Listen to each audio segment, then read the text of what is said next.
Hello, Louisiana Beer Reviews. This is a beer introduced in 2024. It's called Tin Roof Brewing's 1810 Festbier, and it's 5.85% alcohol. It's made in Baton Rouge, Louisiana, and they don't list the bitterness units, but What's the alcohol content on it? yeah, 5.85. 5.85. Yeah, I just said it. Next thing you know, they're going to have the alcohol content equivalent to pie. That's a good idea. Make a pie beer and just have the alcohol content equivalent to pie. And I'll let y'all figure that out. It's a good idea. All right, kids. As Jay was saying, Tin Roof is one of our local breweries out of Baton Rouge, Louisiana. Just about every one of their beers, their mainstream beers, I've tried pretty good. I stick to the purest of the mainstream beers. No, none of that sour, none of that wanna be IPA, none of that other stuff. So okay, so we're gonna crack this up and see what it's all about. Festbier, so this should be a yellow fizzy, not like a Beerzant, where it's gonna be orange. And it is looking like Merson. I think it looks like a Merzen. I think a lot of brewing companies are confused between what is a It Festbier looks and like a Marzen. a Merson. Merzen, like an emergency room. All right. Look, there was a German guy at work from Germany, and that's how he pronounced it. He actually pronounced it Merzen. Yeah, well, those Germans don't know how to speak German. They don't know Yeah, anything. All right. Germans from Germany don't know how to speak German.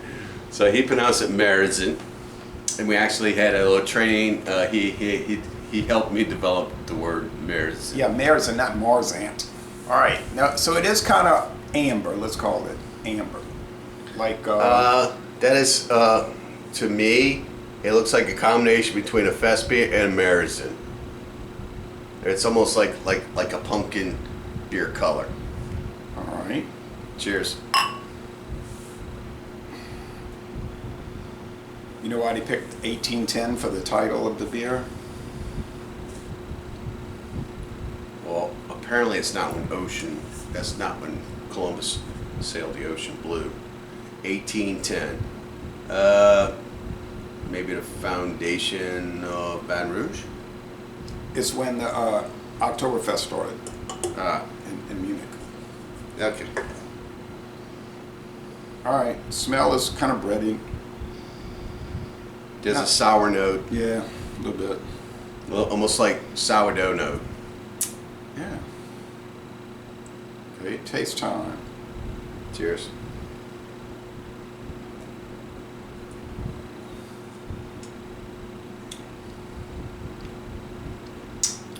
Does have some bitterness though. Grassy bitterness. So I would say it's like 2.5 out of 5 hop cones. Maybe a little too. Well, I guess it's appropriate bitterness for a Festbier. Yeah. A Marzen doesn't have this much bitterness. No. But also Festbiers have more of a robustness to them, I would call it, where you can almost you get more of a like a butter cracker off of it. Like the Paulaner Festbier, Yeah. 6%. There's a couple of them from Germany I've tried. They always have that. It's almost like butterscotch without the butterscotch flavor. So you get that kind of butterscotch with butter, almost like a buttered cracker, I would call it. I know that Spaten makes a Festbier, but we don't get it here. Look, this ain't about hating other companies. I know, about we just beers don't get we it. There's some stuff they make, we don't get it. You can't get over that, though. You go through this often. You're Right, like, we don't get Lowenbrau we don't get- Festbier. Here we go. I would Here we like go, to. kids. I'm trying to do a fair review. Yeah, well, I'm just I'm mentioning. trying to do a it's not- fair review to a local company. Okay, You're but we going do get off there. track. But we do get We're theirs. going- We do get We're going theirs. off track. Okay, so let's stick to it. That's what we're doing. I'm trying to think what I paid for this 6-pack. Probably $9.99 or something like that. Yeah, I think it was $9.99 at Rouse's. Not Rouse's, Dormax Food Center. Yeah. Now, Dornax prices are a few pennies more than others. It was $9.99, yes. And they had a lot of different Oktoberfest beers, mostly Marzens. They had Shiner, they had St. Arnold, You know what, kids? Once you try the style, you know, you drink one or two of these. I say every season, just pick one or two to try, because they're all going to taste similar. Yeah, they're all going to taste like Yingling. Yeah. Samuel Adams. They're all going to taste the same. And this one's falling along those lines. It's a good beer. I appreciate this company putting it out and making it.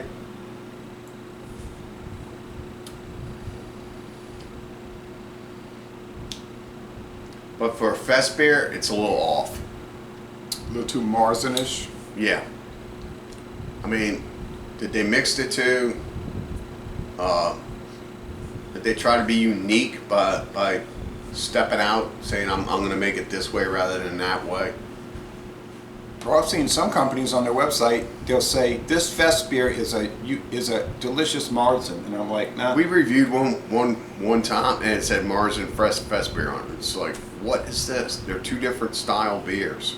Right, Festbier is a newer style that they developed, I think, in the 1970s or 80s because People were getting drunk. No, it's just that they thought the Marzen had too much of that caramel flavor. They wanted something with a more of a barley flavor, yellow fizzy stuff, as we could call it, and that's what the Festbiers are. I'd say this is a mix between the two styles, Okay. but there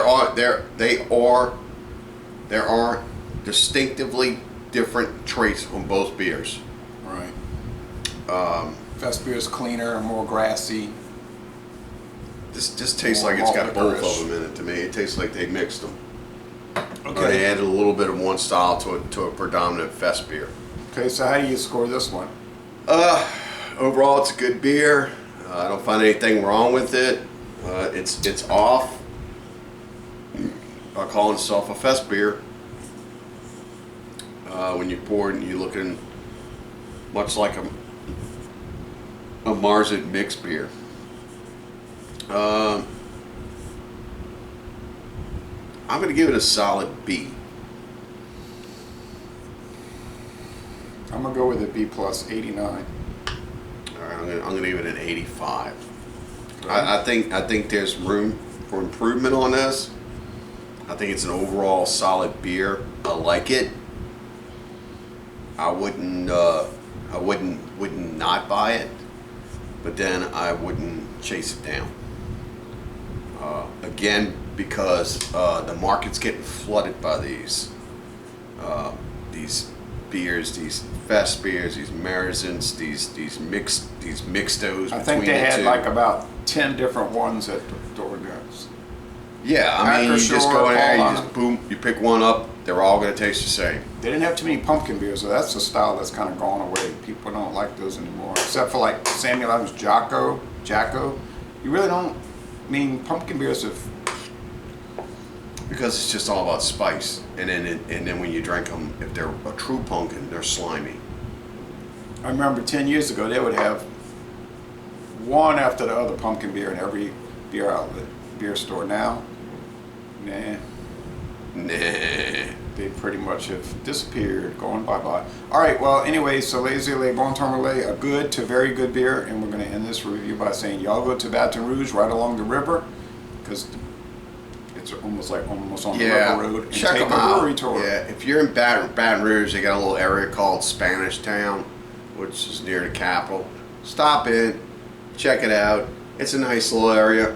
I'm sure the place has got to be around there somewhere. Well, it's not in Spanish Town, but it's south of Spanish Town, north of LSU and south of Spanish Town. So between Louisiana Baton Rouge State, ain't that big. You'll find if it. you get on the River Road between Louisiana State University and Spanish Town, the state capital, you'll find it. You'll Because find it. you can't get lost. It's a river road. Just follow Yeah. the road. Go north. All right, thank you. I just use that 10 Road fancy Brewing. app on your phone called